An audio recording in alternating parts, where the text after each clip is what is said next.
When Randall Park Mall opened outside Cleveland in 1976, it was the largest shopping center in the world. First-year sales hit $140 million. Today, light still pours through the skylights, but it falls on shattered glass and the scattered limbs of mannequins. The escalators stand frozen. The fountains are dry. How does a place once called a city within a city die in just 33 years? Before there was a mall, there were horses. North Randall, Ohio was not the kind of place that showed up on maps unless you were looking for it. A village of fewer than 1,500 people pressed into less than a single square mile of flat land southeast of Cleveland, it had no skyline, no industry to speak of, no particular reason for an outsider to stop. What it had were racetracks. The Randall Park Racetrack opened in 1908, just a year after the village was incorporated, and for decades it gave North Randall its only real identity. The town's main business was breeding and training trotting horses. Farmers and stable hands lived along the narrow streets. On race days, crowds arrived from across northeast Ohio, filled the grandstand, placed their bets, and left. Then, in 1925, the Thistledown Racetrack opened just across Emory Road, and North Randall became a two-track town. Thistledown eventually grew into something grander, hosting the Ohio Derby every June, drawing serious money and serious attention. But even with two tracks running, North Randall remained small, quiet, and easy to overlook. What nobody in the village could see clearly in the 1950s and 60s was the enormous wave building just beyond their property lines. America was rearranging itself.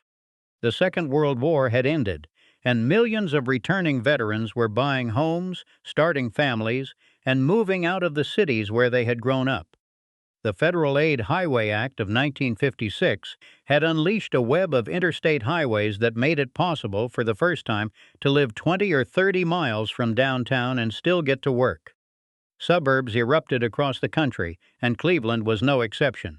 White middle-class families poured out of the city's east side neighborhoods and into new subdivisions in places like Beechwood, Solon, and Warrensville Heights.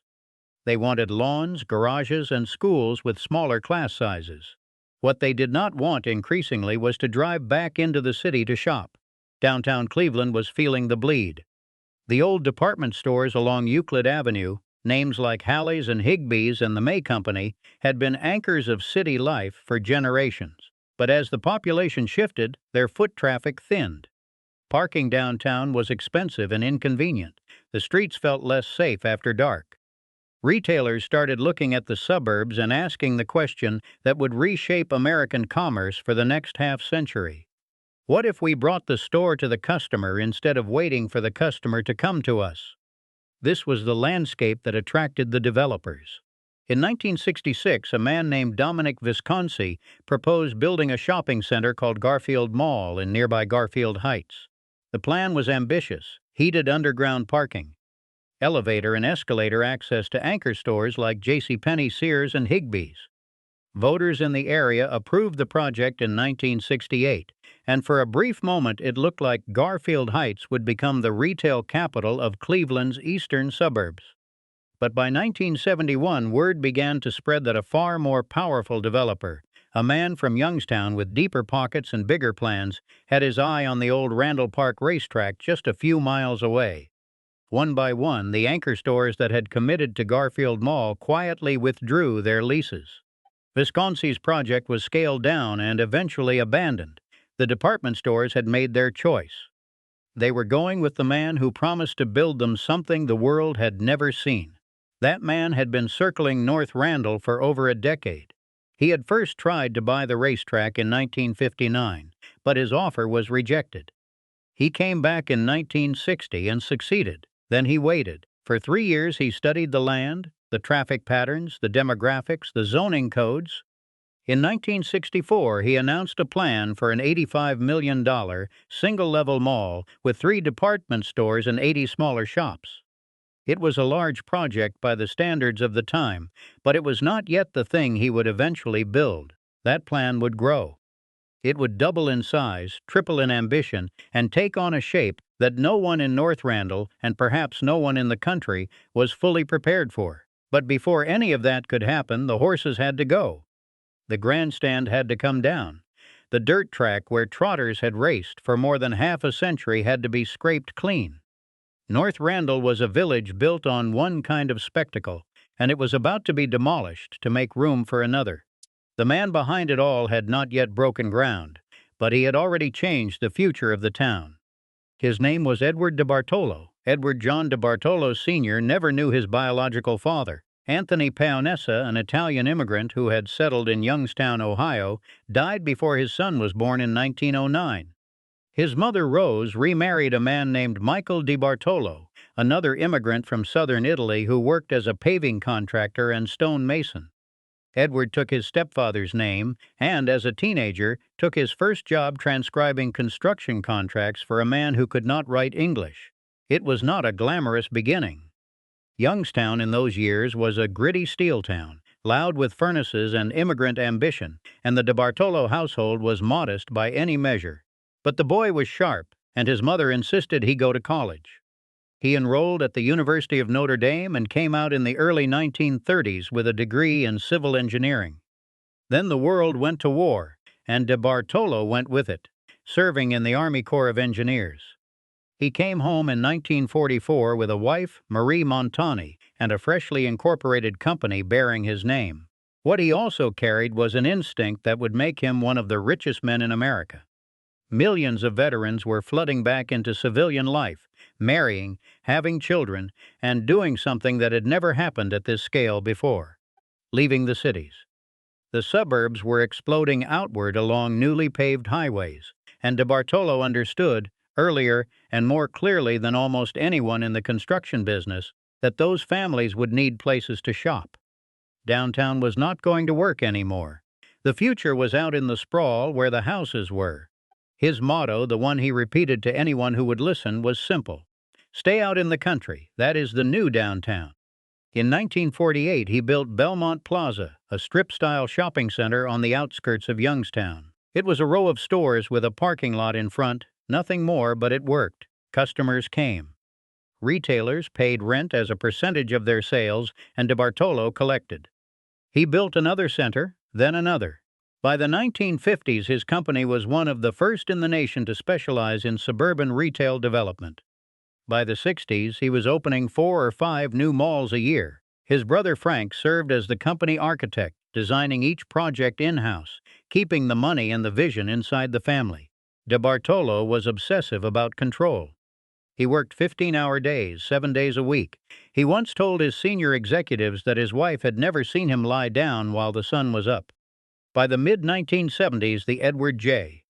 de Bartolo Corporation had developed over 100 shopping centers across 20 states. At its peak, the company owned or operated nearly 1/10 of all mall space in the entire country. Forbes placed de Bartolo on its first list of the 400 richest Americans in 1983.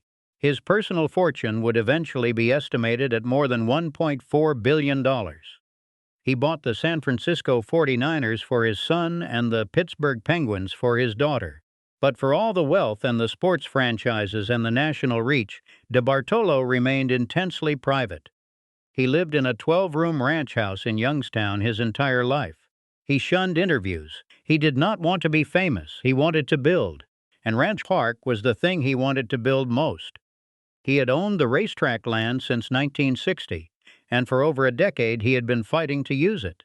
Zoning boards pushed back. Neighbors filed lawsuits. The courts dragged. His original plan, an $85 million single-level mall, evolved during those years of waiting into something far more ambitious. By the time construction finally began in March of 1973, de Bartolo was no longer proposing a shopping center. He was proposing a self-contained world. The blueprints called for 2 levels of retail space stretching across more than 2 million square feet, over 200 stores, and 5 anchor department stores. But the mall was only part of the vision. Around it, de Bartolo planned 3 14-story apartment towers, 2 20-story office buildings, and a performing arts center with 4,500 seats, built to compete with the finest venues in Cleveland. He called it a city within a city. The total cost would reach $175 million, an almost incomprehensible sum for a retail project in the 70s. Over 400 workers labored on the site. DeBartolo flew in regularly by helicopter, landing near the construction zone in his black silk suit, walking the unfinished corridors alone, hands in his pockets, watching the terrazzo tile and the marble columns and the sculpted ceilings take shape around him. He had spent 16 years waiting for this moment. A shy man from a steel town, the son of immigrants who had paved roads and laid stone, was about to open the largest shopping mall the world had ever seen. The doors opened at 9:40 on the morning of August 11, 1976. Frank DeBartolo, Edward's younger brother and the architect who had drawn every corridor and ramp by hand, stood at the entrance alongside actress Dina Merrill and cut the ribbon. What followed was less a store opening than a civic event. A Cleveland newspaper reported that the scene resembled Cedar Point more than a shopping center, that the thousands of greater Clevelanders who poured through the doors were in a holiday mood, and the mall gave them reason to celebrate. 5,000 invited guests were treated to champagne, 1,200 pounds of fresh shrimp, platters of crab, cold roast turkey, hot corned beef, ham, trays of melon and cheese, small crepes filled with chicken and spinach, and tables of coffee and dessert. In the center court, the Tommy Dorsey Orchestra played beneath the sculpted ceilings, while the crowd explored a building unlike anything Northeast Ohio had ever seen. The numbers alone were staggering. 2.2 million square feet of enclosed retail space spread across 2 levels. Over 100 stores open on day one, with more signing leases every week. A 3-screen movie theater operated by General Cinema Corporation, with a lobby 1 storefront wide and steep steps leading up to the concession stand. 9,000 parking spaces fanning out across the surrounding lots. And anchoring the entire complex, 4 department stores that represented the pillars of Cleveland retail: Higbee's, Horne's, JCPenney, and the May Company. JCPenney had actually opened 5 months early, in March, unable to wait for the rest of the mall to catch up. Sears, the 5th anchor, followed in February of 1977, completing the lineup. But it was not the numbers that made people stop and stare. It was the building itself. Frank DeBartolo had designed something that felt more like a grand hotel than a place to buy socks. The floors were terrazzo tile, custom made in Mexico, and DeBartolo Sr. reportedly purchased the factory's entire production. Marble columns rose along the main corridors. The ceilings were sculpted and contoured, arching over a system of decorative ramps and crossovers that connected the 2 levels in sweeping, sometimes disorienting curves. Light poured in through skylights overhead, giving the interior a warmth that most enclosed malls of the era lacked.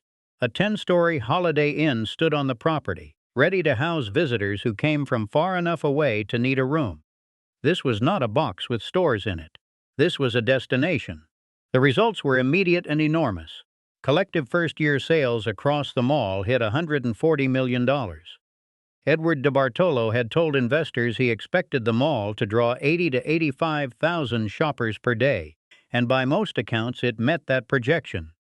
5,000 people reported to work at Randall Park Mall every morning, in a village whose total population was barely 1,500. The mall's workforce outnumbered the town's residents by more than 3 to 1. For North Randall, a place that had built its identity around horse racing and quiet streets, this was a transformation beyond anything the village council could have imagined. The tax revenue alone changed the math of municipal life overnight, and North Randall leaned into its new identity with a gesture that years later would carry an almost unbearable poignancy. The village placed 2 shopping bags on its official municipal seal. Not a horse, not a racetrack, shopping bags. The mall had become the town, and the town had become the mall. Randall Park did not just attract shoppers, it pulled gravity. Other malls and shopping centers felt the shift. The older Southgate Shopping Center, which had lost 3 of its anchor stores to Randall Park, was forced to rebrand itself as Southgate United States of America and undergo a full renovation just to survive. Downtown Cleveland's already weakened retail corridor took another blow. But remarkably, no competing center closed outright because of Randall Park. There was enough demand in the region, enough suburban growth, enough consumer appetite to keep the ecosystem alive.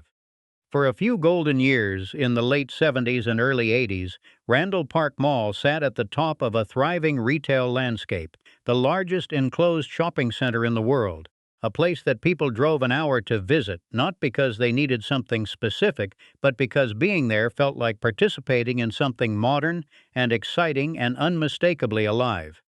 The jingle that played on Northeast Ohio radio stations captured it perfectly. The biggest mall in all the world. People heard it in their cars on the way to work and on kitchen radios while making dinner. And for a while, it was true. You did not just walk into Randall Park Mall, you entered it. The doors opened and the climate changed. Ohio winters vanished. Summer heat disappeared. Inside, the air was always the same, always controlled, always carrying the faint hum of ventilation mixed with something warmer. Cinnamon from the pretzel stand, popcorn from the general cinema lobby, perfume drifting out of department store cosmetics counters and mixing somewhere around the second-floor ramp with the grease and sugar of the food court below. If you close your eyes and think about it now, you can probably still smell it. That smell was the same in 1978 as it was in 1988. The mall did not change seasons, it had its own. The ramps were the first thing that confused you and the last thing you forgot. Frank DeBartolo had designed a system of curving crossovers and sloping walkways connecting the two levels. And if you were new to the mall, you could lose your bearings inside of 10 minutes. Regulars knew the shortcuts. They knew which ramp deposited you near Sears, and which one curved past the fountain where teenagers gathered on Friday nights, leaning against the railing, watching the crowd below, pretending not to watch each other. The fountain was the social center, the place where you agreed to meet someone before cell phones made meeting effortless. I will be by the fountain. Everyone knew what that meant. Saturdays were the heartbeat. Families arrived in station wagons and later in minivans, parking in the vast lots that stretched in every direction, then feeding into the corridors in a slow, comfortable current. Fathers wandered into Sears to look at tools they did not need. Mothers compared prices at the May Company. Children pressed their faces against the window of the pet store or pulled their parents toward the arcade, begging for quarters. Teenagers traveled in clusters, drifting from Camelot music, where they flipped through vinyl records and later compact discs, to Petrie's, where the clothes were cheap and bright and designed for people who had not yet learned to worry about looking ridiculous. At Things Remembered, a woman might get a bracelet engraved for a graduation gift while the clerk made small talk about the weather outside, a world that felt surprisingly far away. The people who worked at Randall Park Mall carried their own version of the story. A cook at Friendly's who watched the same families come in every weekend and knew their orders before they sat down. A floor manager at Richmond Brothers, the menswear chain that had been manufacturing suits in Cleveland since the 1850s, who could measure a man's inseam by sight and take genuine pride in sending him out the door looking better than he came in. Security guards who walked the full loop of the mall 3 times per shift, nodding at shop owners, keeping an eye on the corridors, knowing every dead end and service hallway by memory. For thousands of workers, Randall Park was not just a paycheck. It was a daily world, a place where they spent more waking hours than they spent at home. And then there were the moments that nobody planned. A first date at the movie theater, sitting in one of the 3 side-by-side auditoriums that opened off the concession level, sharing popcorn in the dark and walking out into the bright mall corridor afterward, blinking, not sure what to say. A teenager landing a first job at the shoe store and learning how to talk to strangers, how to fold a receipt, how to stand for 8 hours and still smile at the last customer the same way you smiled at the first. A grandmother sitting on a bench near the skylight, resting her feet, holding shopping bags in her lap, watching the crowd move past her in both directions and feeling, for an afternoon, like she was at the center of something. These were not grand memories. They were ordinary ones. But ordinary memories, it turns out, are the ones that last. By the mid-1980s, Randall Park Mall was more than a commercial property. It was the common ground of a region. Families who might never have visited each other's neighborhoods met here, on neutral territory, under the same sculpted ceilings, walking the same terrazzo floors. The mall did not care where you came from. It only asked that you come. And for nearly 2 decades, people did. They came in numbers that filled the corridors to capacity on holiday weekends, numbers that kept the registers ringing and the food court tables turning over and the parking lot full from opening to close. Nobody talked about it ending. Why would they? The biggest mall in the world does not just stop, but it did stop, not all at once, not in a way that anyone could point to and say, there, that was the moment. It stopped the way a body stops, one system failing quietly before the next one notices. The first shock came during the Christmas season of 1977, barely 16 months after the grand opening. Larry Cook was 23 years old and worked at a shoe store inside the mall. On that night, someone shot him in the back of the head during a robbery and took approximately $1,200 in cash and checks. Cook died, and the story traveled through Northeast Ohio like a cold wind. A place that had been open for barely a year, a place that families visited on weekends with children, had seen a murder. People did not stop coming. But something shifted in the way they talked about Randall Park. The parking lot felt a little bigger at night. The corridors felt a little longer. Then, in 1978, a new mall called Beechwood Place opened just a few miles away. It was smaller than Randall Park, but it was designed for a different customer. Beechwood Place was upscale. It courted the wealthier shoppers who had been mixing with everyone else at Randall Park, and it gave them a reason to leave. The departure was not dramatic, it was demographic. The households with higher incomes began drifting east, toward newer stores and quieter parking lots, and they did not come back. Beechwood Place is still successful today.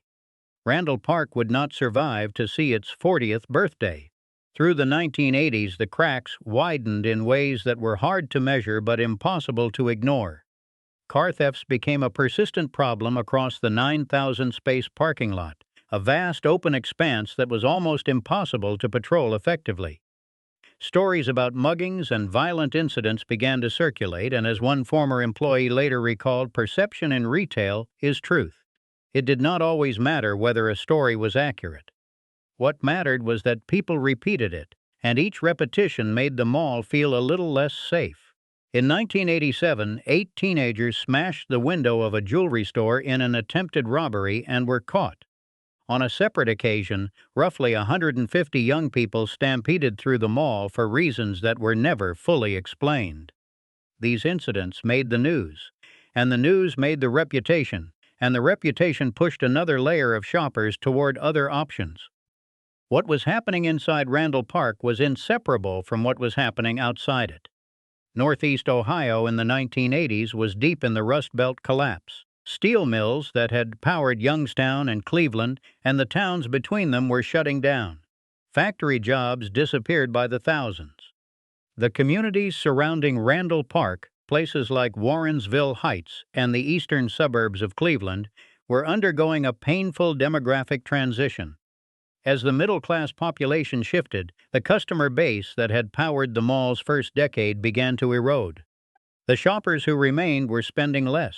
The shoppers who left were not replaced. The anchor stores started to wobble.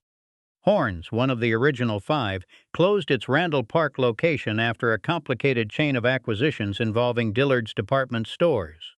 Higbee's, the beloved Cleveland institution, was sold and rebranded as Kaufmann's. The names that had once meant something specific to the people of this region were being swallowed by national chains that had no particular loyalty to any one mall or any one city.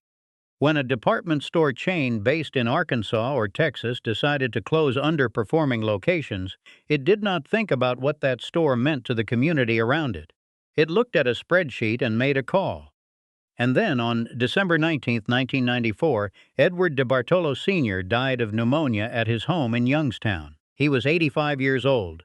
He had lived in the same ranch house for decades, had shunned publicity his entire career, and had spent his final years watching the retail landscape he helped create begin to buckle under pressures he probably understood better than anyone. With DeBartolo gone, Randall Park Mall lost the one person whose vision and stubbornness had brought it into existence. The company he built would continue, but the empire was already fracturing under the weight of over $4 billion in debt. The malls he had built across the country were being refinanced, reorganized, and in some cases quietly abandoned. Nobody declared Randall Park Mall dying in 1994. There were still stores open, still customers walking the ramps, still cars in the lot. But the people who worked there could feel it. The corridors were a little emptier on weekday afternoons. The food court had a few more vacant chairs. The fountain still ran, but fewer people stopped to watch it. The late 1990s did not kill Randall Park Mall. They simply made it impossible to pretend it was still alive.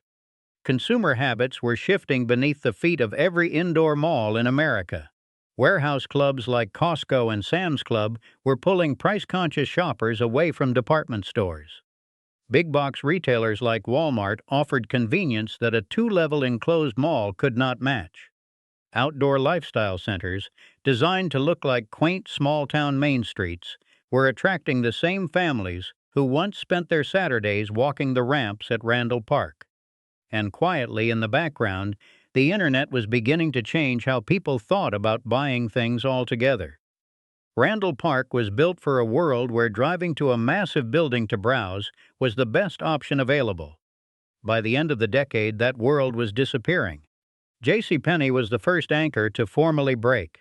In October of 1998, the company converted its Randall Park store to an outlet format, a move that signaled surrender more than strategy. The outlet limped along for 2 years before closing in January of 2001, part of a nationwide wave of 44 JCPenney shutdowns. The empty storefront was enormous, a cavern of dark retail space visible from the mall corridor, and it stayed empty. No replacement tenant came. In December of 1999, a 12-screen Magic Johnson Theater opened in the space that had originally been reserved for Halle's, the Cleveland department store chain that went bankrupt in 1982 before ever building there. The theater was part of a mini-chain designed specifically for urban and inner-city markets, and for a brief moment it felt like a lifeline, something that might pull crowds back into the mall after dark. But barely a month after it opened, gunfire erupted in the theater lobby. Nobody was killed, but the incident confirmed every fear that had been circling Randall Park for years. The story made the news across the region, and the damage was done before the facts were fully sorted. Then came the event that no one at Randall Park could recover from. In 2002, inside the Dillard's department store, an off-duty police officer who was moonlighting as a security guard apprehended a man suspected of shoplifting. During the confrontation, the officer slammed the man's head against the floor. The suspect was treated and released from the hospital, but he died 2 days later from his injuries. In May of 2003, the officer was convicted of involuntary manslaughter and sentenced to 3 years in prison. Dillard's closed its Randall Park location shortly after the incident. The company cited falling sales, but the timing made the real reason clear. The store did not want its name attached to what had happened inside its walls. By 2004, roughly half of Randall Park Mall was vacant. The infrastructure had deteriorated beyond what cosmetic repair could fix. Escalators stood motionless. The fountains that teenagers had once gathered around were bone dry. Entire rows of storefronts had been sealed off behind blank drywall, as if the mall were trying to hide its own decay from the shoppers who still wandered through. The building that had once felt like a grand hotel now felt like a patient in a ward where the staff had stopped making rounds. That same year, the mall changed hands again. An investor named Haywood Wichard purchased the property for $6 million. To put that number in perspective, the mall had cost $175 million to build in 1976 dollars.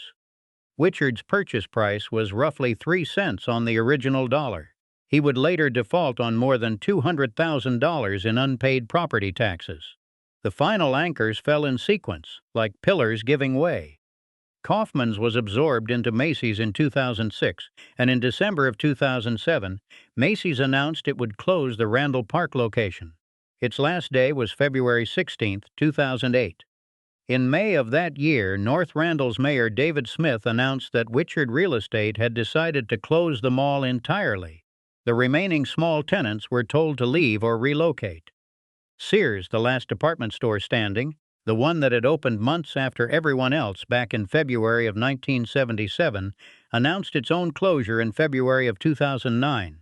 It shut its doors for good on June 14th. On March 12, 2009, the last of the small interior stores locked up and walked away. 2 months later, in May, all electrical power to the building was shut off. The skylights still let the daylight in, but it fell on nothing now. No registers, no music, no footsteps. The corridors that had once carried 80,000 people a day held only silence, and the silence would last for years. For 4 years after the power was cut, Randall Park Mall sat in the dark and waited. Rain found its way through the roof. Ceiling tiles buckled and dropped to the floor in soft crashes that no one heard. Mold crept up the marble columns. Plants pushed through cracks in the terrazzo, reaching for the daylight that still poured through the skylights as if nothing had changed. The escalators stood locked in place, their rubber handrails cracking. In the old food court, chairs lay overturned beside tables that still held the ghost shapes of napkin dispensers and plastic trays. Somewhere in the corridors, the scattered pieces of mannequins lay where they had fallen, arms reaching for nothing, faces turned toward the ceiling. And then the photographers came.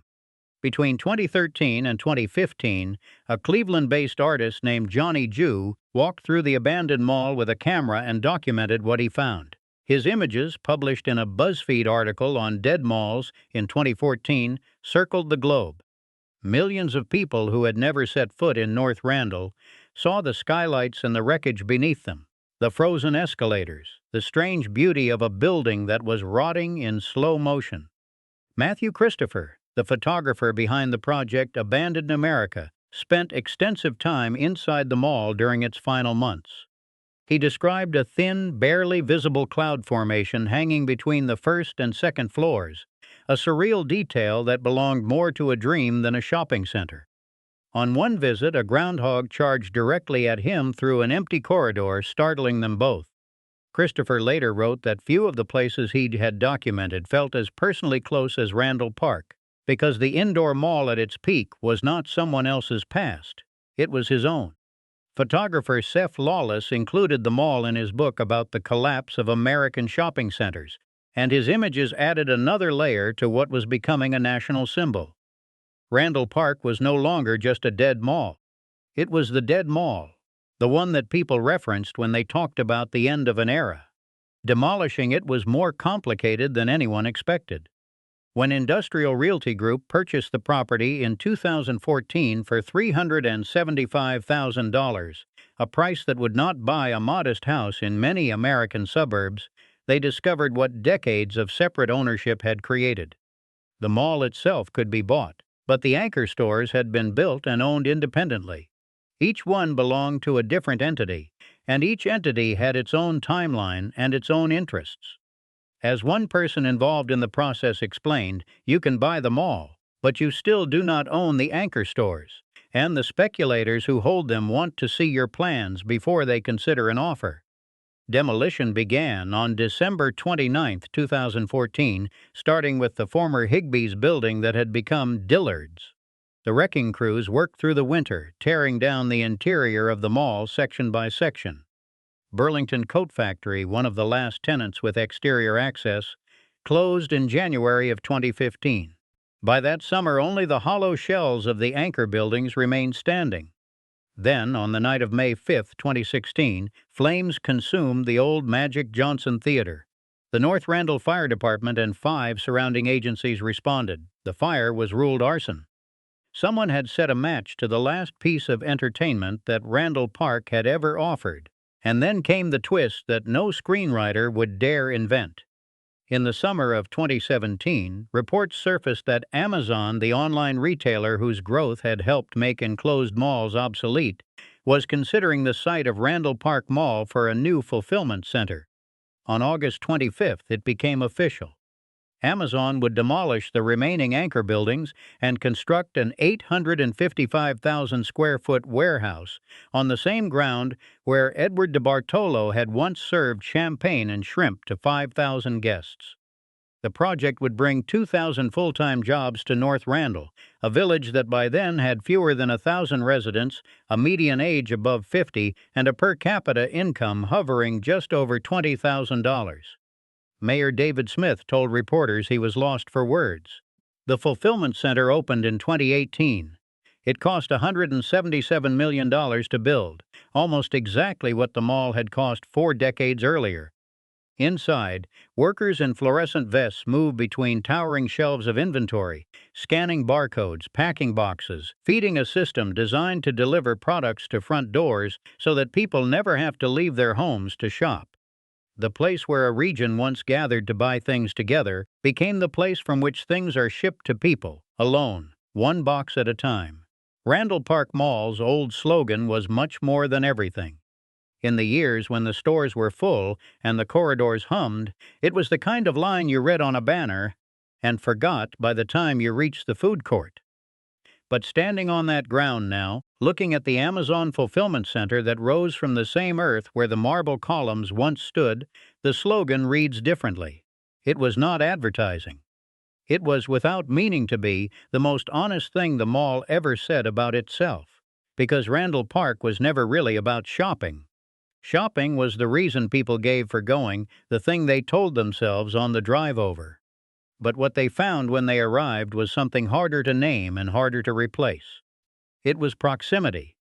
It was the feeling of being in a room with strangers who were not threatening, who were doing the same ordinary thing you were doing, who nodded at you in the corridor, or held a door or let your kid pet their dog outside the entrance. The mall was a public space that felt private and a private space that felt public. It belonged to a corporation, but it belonged to the community too, in the way that only places people actually use can belong to anyone. When Randall Park died, the dying did not stop at the property line. The hotels that had served the mall's visitors closed. The restaurants along the surrounding blocks shuttered. Small businesses that depended on the foot traffic the mall generated found themselves stranded. North Randall, a village of fewer than 1,000 people, watched its tax base collapse and struggled to fund basic services. Healthcare researchers have long documented what happens to communities when large employers vanish. Life expectancy drops, substance abuse rises, the fabric of daily routine unravels in ways that are easier to measure than to repair. North Randall was not a statistic. It was a neighborhood where people knew each other's names, and the loss was felt in kitchens and living rooms, not just on balance sheets. Randall Park was not alone in dying.